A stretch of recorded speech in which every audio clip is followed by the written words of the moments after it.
नमस्कार, साक्षी news network पर आप सभी का स्वागत है। राहुल गांधी के नेतृत्व में कांग्रेस और कुछ अन्य विपक्षी दलों के सांसदों ने महंगाई और कुछ जरूरी खाद्य वस्तुओं को जीएसटी के दायरे में लाए जाने के विरोध में बुधवार को संसद भवन परिसर में धरना प्रदर्शन किया और संसद की कार्यवाही को बाद में बाधित किया। इन सांसदों ने महात्मा गांधी की प्रतिमा के समक्ष धरना दिया। इन लोगों ने एक बैनर भी ले रखा था जिस पर गैस सिलेंडर की तस्वीर थी और लिखा था, दाम बढ़ने से आम नागरिकों का जीवन बुरी तरह प्रभावित हो रहा है, वे कैसे जीवन यापन करेंगे। कुछ सांसदों ने अपने हाथों में तख्तियां भी ले रखी थीं। कांग्रेस के पूर्व अध्यक्ष राहुल गांधी के अलावा राज्यसभा में नेता प्रतिपक्ष मल्लिकार्जुन खड़गे, लोकसभा में कांग्रेस के नेता अधीर रंजन चौधरी, तेलंगाना राष्ट्र समिति के नमा नागेश्वर राव और के केशव राव, नेशनल कॉन्फ्रेंस के हसनैन मसूदी, IUML के ET मोहम्मद बशीर और कई अन्य विपक्षी सांसद इस धरने में शामिल हुए। विपक्षी सांसदों ने दूध दही पर GST वापस लो के नारे भी लगाए। इस मौके पर खड़गे ने कहा, राहुल गांधी जी के नेतृत्व में कई दलों ने प्रदर्शन किया है। आज आटा, दही और कई अन्य वस्तुओं की कीमतें बढ़ गई हैं। आम लोगों के ऊपर इस सरकार ने अत्याचार किया है, इसके खिलाफ हम विरोध करेंगे।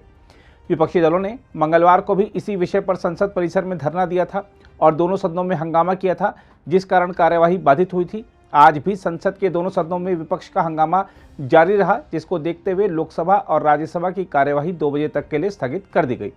सोमवार से शुरू हुए मानसून सत्र की कार्यवाही अब तक बाधित ही रही है। दूसरी ओर विपक्ष के हंगामे पर निशाना साधते हुए केंद्रीय मंत्री स्मृति ईरानी राहुल गांधी पर बरसी हैं और कहा है कि जिनका पूरा राजनीतिक जीवन संसदीय परंपराओं का अपमान करते हुए बीता हो, आज वे संसदीय कार्यवाही न हो इसके लिए अपने आप को समर्पित कर रहे हैं। कि सरगना संसद में चर्चा न हो,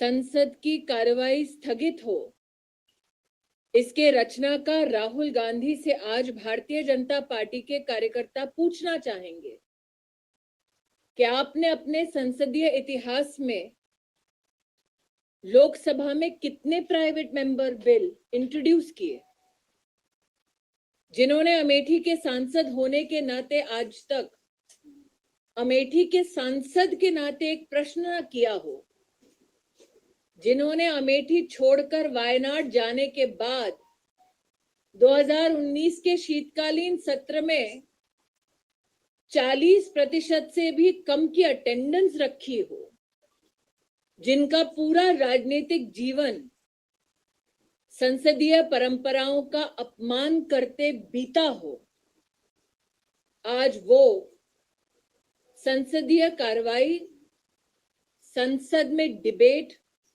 संसद में डिस्कशन ना हो, इसके लिए अपने आप को समर्पित कर रहे हैं। भारत की संसद भारत की अपेक्षाओं का, आकांक्षाओं का प्रतीक है। भारत की जनता ये चाहती है कि संसद में उन विषयों पर, मुद्दों पर चर्चा हो जो भारत के लिए और भारत के हर नागरिक के लिए महत्वपूर्ण है। राहुल गांधी, जिनका राजनीतिक इतिहास इस बात से भी प्रतिबिंबित होता है कि वो देश में कब हैं, देश के बाहर कब हैं, वो उनकी अपनी पार्टी में चिंता का विषय बन जाता है। उनसे कहना चाहती हूं कि वो भले ही अनप्रोडक्टिव हो पॉलिटिकली, लेकिन पार्लियामेंट की प्रोडक्टिविटी पे अंकुश लगाने का दुस्साहस निरंतर ना करें। अगर आप भी लेना चाहते हैं देश दुनिया की तमाम जानकारी, तो आज ही सब्सक्राइब करें हमारे चैनल को। साथ ही नीचे दिए बेल आइकन को जरूर दबाएं ताकि हर अपडेट आप तक पहुंच सके।